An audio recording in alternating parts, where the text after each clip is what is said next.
welcome to Monday, Tuesday. Yeah, Tuesday's my Monday finally, because Monday didn't exist.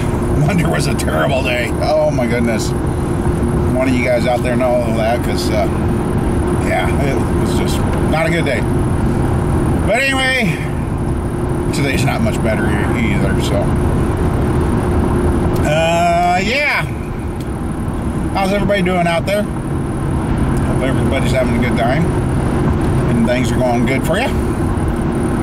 So, and if you like what I'm doing on this channel, go to my homepage there, or if that's where you work, off on the right there's a support this channel button. If you feel like you would like to support and help me continue to grow this channel, please click there. Give me a thumbs up or whatever for stuff you like. And I want to thank the new subscribers I've gained here the last few days too. Thank you. We're going to try and hang together here. Well, kind of got a little bit of a worrisome to start today. You know, your insurance starts over at the beginning of the year. You got to meet deductibles and everything then. Well, mine started over. And I showed him the other day my routine, what I take for medicines. And, and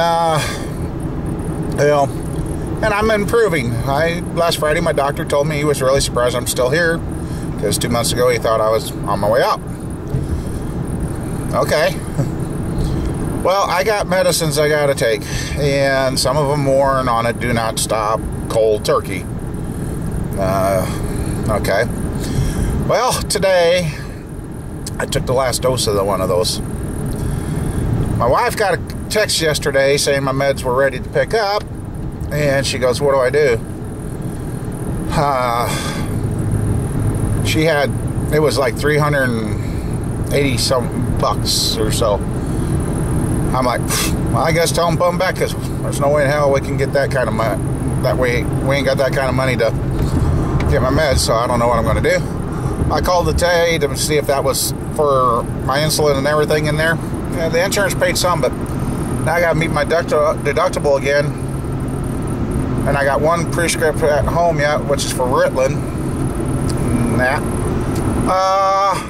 I need over $400 to get my medicines to keep going forward with what I've been doing and trying to improve myself and make myself healthy and try to get off this medicine. But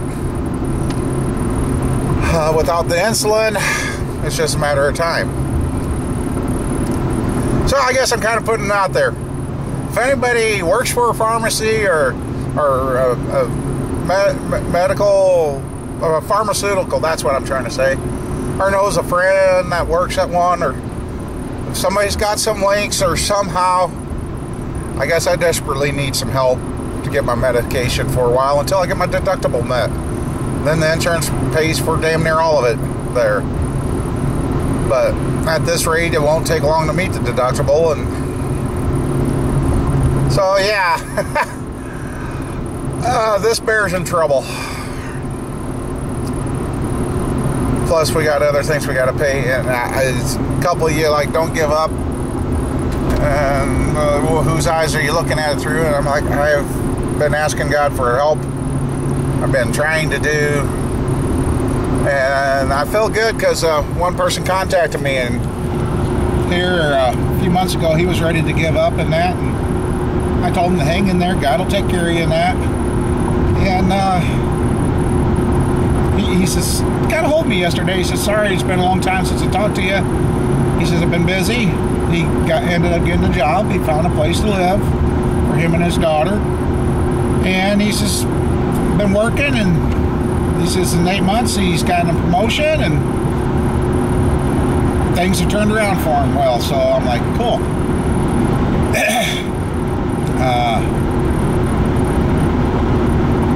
And I'm like, that's good. I'm glad to hear things like that happening.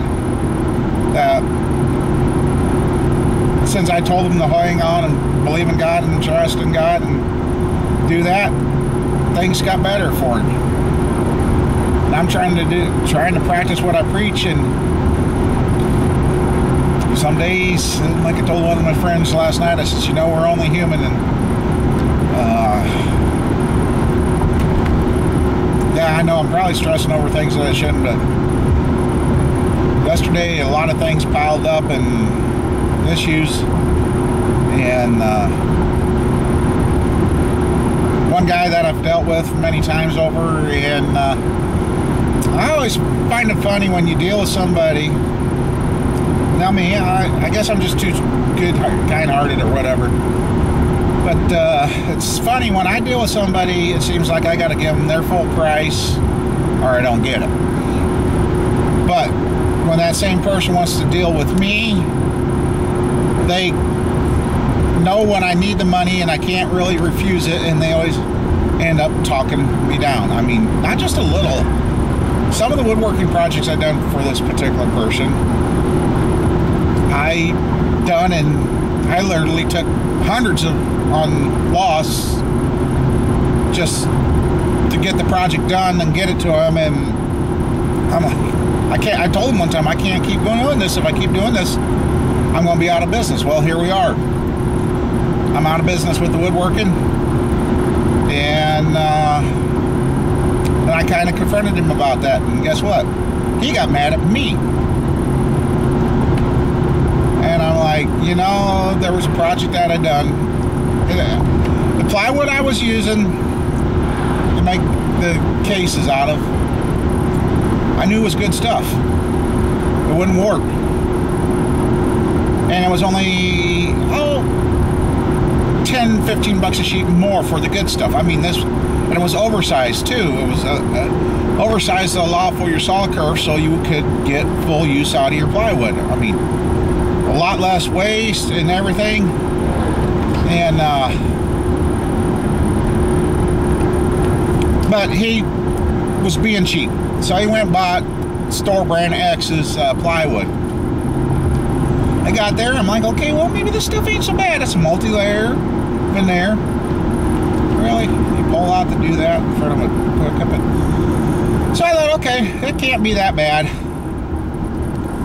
Well, we got it in my shop, got it in where it got warm again, because the company X is where they store it was cold, so got it in where it was warm. In a couple days, the top sheet started curling. I'm like, uh-oh.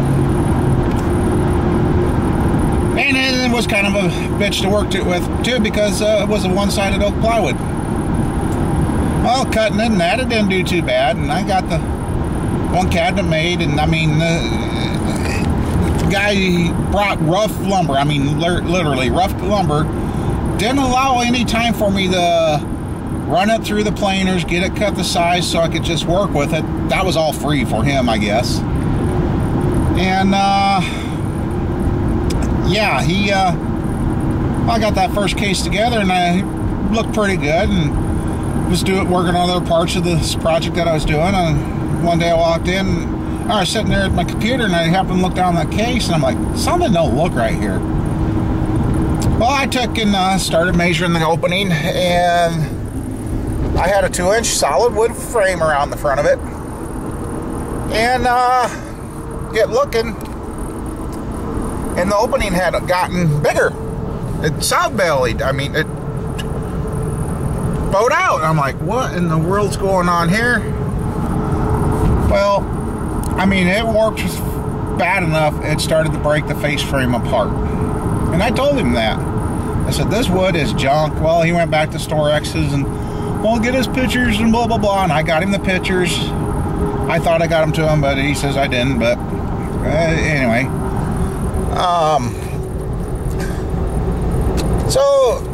But he treated it as if it was my fault that the wood warped.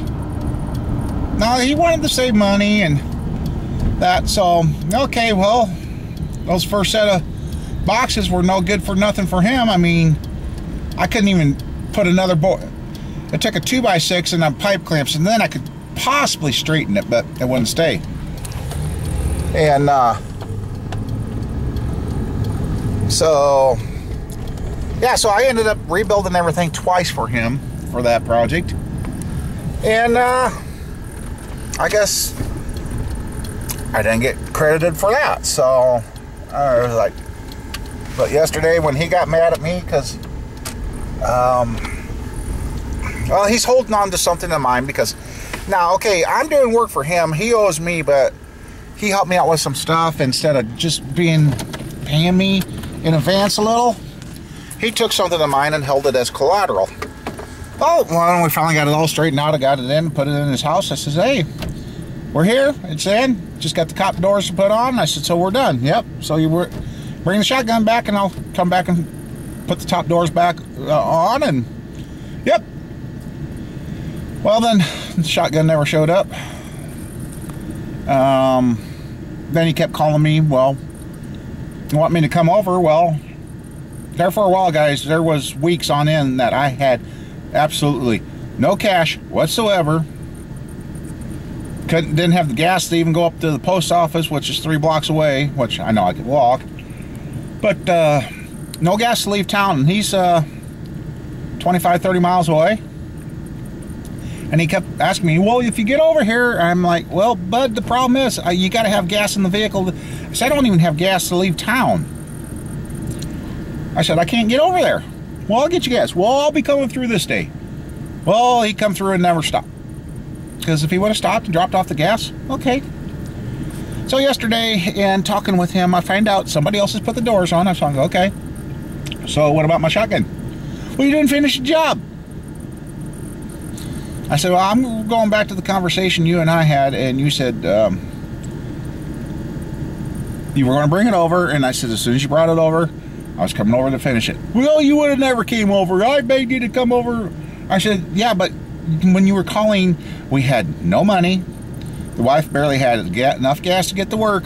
We just barely made it through. And he says, well, it's done. He says, you want your shotgun? I'm going to come over and take whatever I want out of your shop. So he still thinks I owe him. So I said, well, you're going to have to tell me what I got to do to get my shotgun back. So this is kind of the crap I've been dealing with, and why. And I should have paid attention to what my other buddy said one time. He did this with another wood shop. They went out of business before me. So, yeah. So I guess I've been too kind-hearted on some deals, and then but when I finally speak up and say, hey, you know, I gave you all these deals, and I even said to him, I said, all these projects I built you never ever paid me what it should have been. You always chewed me down. And he'd be like, okay, then when it's done, that's when he'd start doing, well, I don't know. So he basically is the downfall of me going out of business, because when you get somebody that won't pay you, then I had another customer stick me for $4,000 on a kitchen.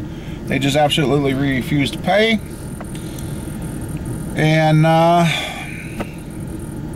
yeah. Between those two guys, they literally put me out of business. So now here I am trying to figure out how to get my medication. And the next step is I'm going to end up starting getting rid of my mechanics tools just to keep my ass alive. So, oh guys, I'm sorry, but why is it when you finally stand up for yourself, you're the asshole, and then you get threatened with everything? But yet when I deal with them, it was, and the guy, he had some tools I bought off him, and I couldn't even talk him down $5. Nope, it's this amount or you don't get it at all. Well, he was cheaper than buying it brand new.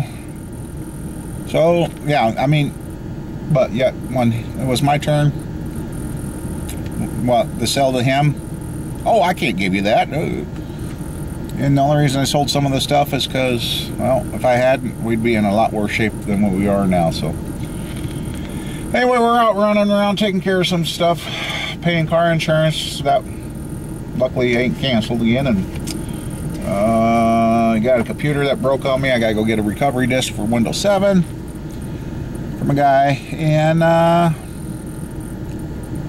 hope the rest of the day goes better than what it was this week starting off. So, all right. Okay. I'm sorry, guys. I just kind of, yeah. yesterday I got the vent to a couple of you. One of you guys were talking on Skype, and I just needed to. I wish I would have had somebody I just could have picked up the phone and talked to yesterday.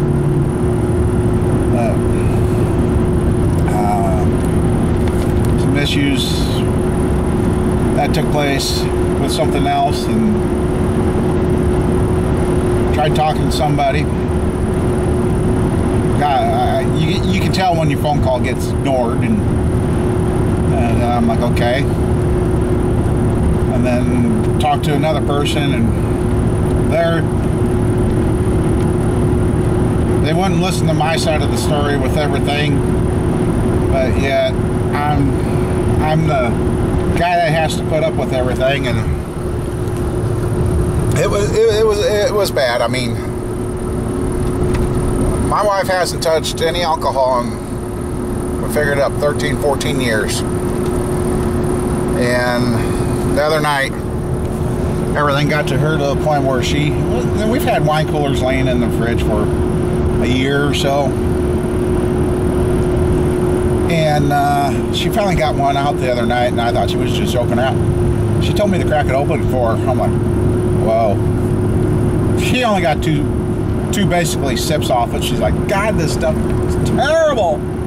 She wasn't, because she's like, because her fear is if she drank, see, this is 13 years ago, she quit smoking when we had our second child.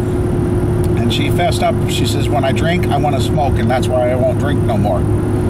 Okay, that's fine, dear. And I told her, I says, as long as you don't start smoking, you come home with the cigarettes, because I says, well, you come home with cigarettes, I get rid of the Camaro. She goes, you get rid of the Camaro, we get a divorce. So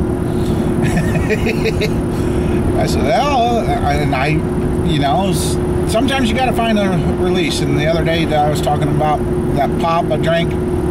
I don't remember what was going on then, but I finally hit a point where I was so stressed out, and I'm not a drinker.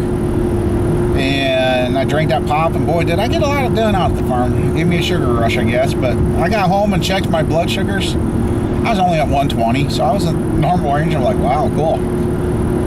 But she cracked that and drank a couple drinks, and she was going to dump it. I said, nah, I'll drink it. It's been a while. So I drank that. But she was so upset over this stuff that I couldn't even talk to her. I couldn't even try, okay, be her board to bounce stuff off of. She was pretty upset, and yesterday was the same way. I come down and said, how are things going this morning? And I got my butt reamed. So I tried talking to somebody that was involved with this situation, and I continued to get my butt reamed. And I'm like, you know, how is that fair to me that everybody else gets to be all happy about everything, but I'm catching it from both sides of the fence, and there ain't nothing I can do about it.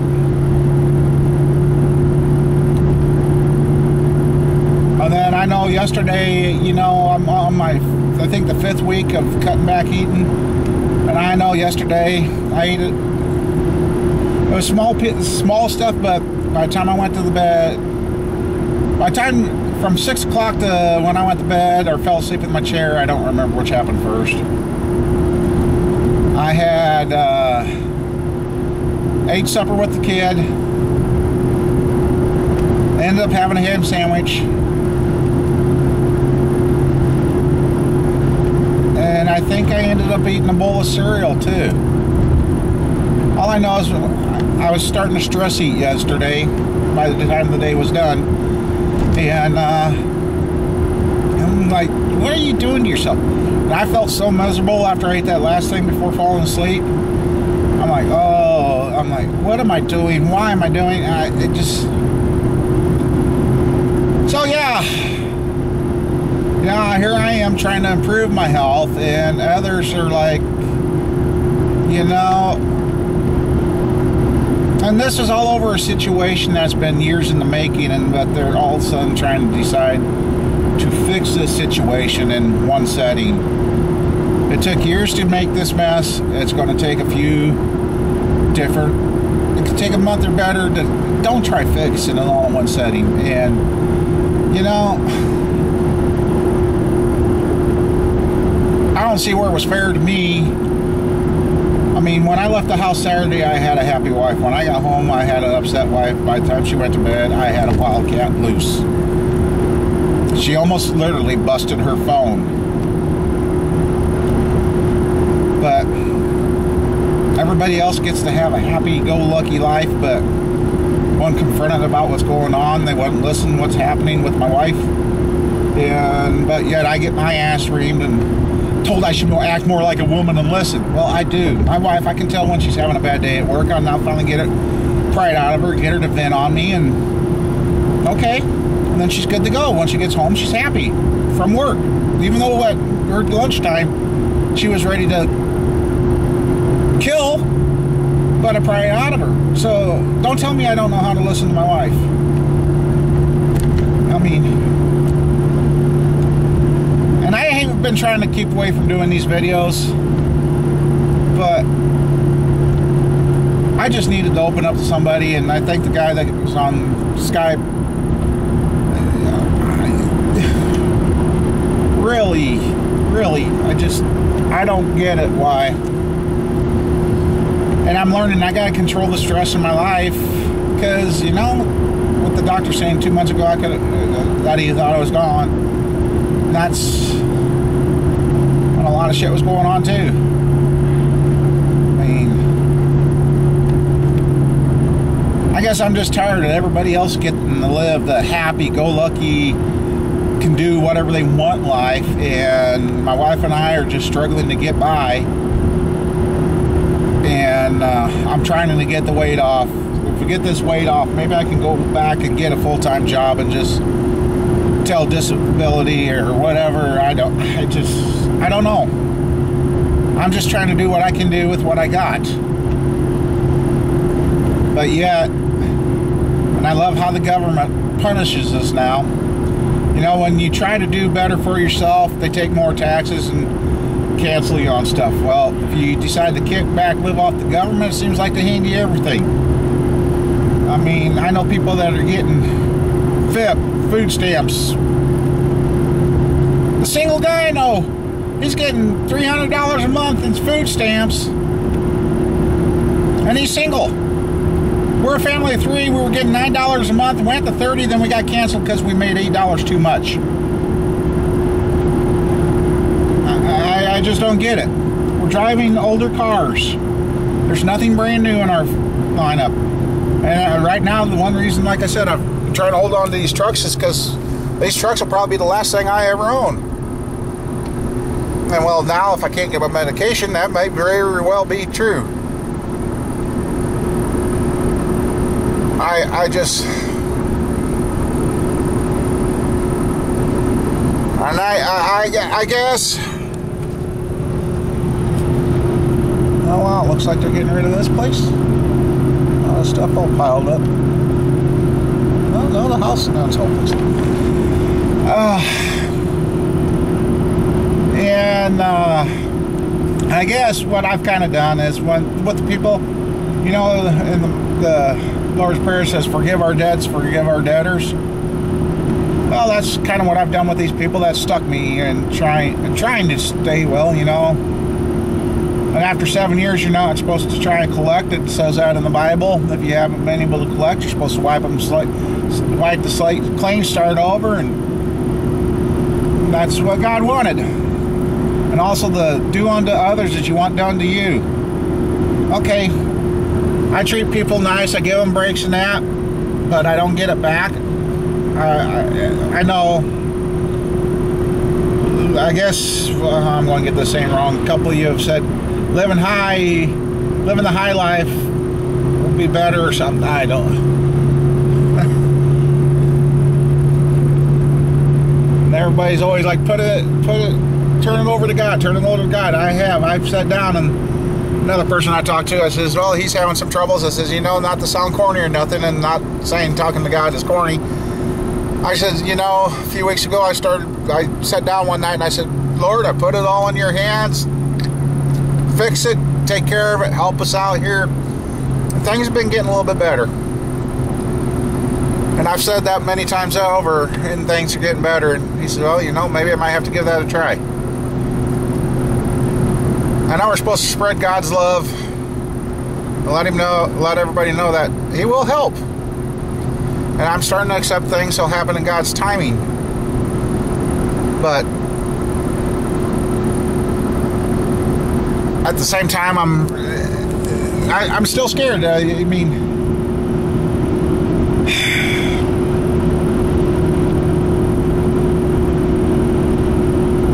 I just hate the fact that a person gets punished for trying to do better. I hate the fact that I mean, we're stuck in the middle. We can't get ahead. If we get ahead, we're going to get taxed heavily. We can't get down. If we go to where we could live off of welfare, there ain't going to be nothing. I mean, what kind of life is that? Laying around watching TV, getting fat. I mean, oh, I don't have to work. I get paid not to do that. You know, what is wrong with that picture there? I mean, and you know, they say, I'm turning. And they say, you know, back in the World War II, there was a little thing about how many this country banded together and how many planes and this and that and everything else, and did that during the years of the war, build all this stuff and got it. And then, like, Obama has been in an office and he can't get a simple drug plan or something. I mean, the computer thing to work. Well, you know, I think about it. People say, oh, we can't do stuff, but, you know, everybody's got a phone, everybody's got a computer. We can mass produce all this stuff, but we can't do anything to come together to fix society and get it where everybody can have a working job and not living on welfare. So, well, I'm at my insurance office. I'm going to go in and pay that, so we don't have to worry about that. And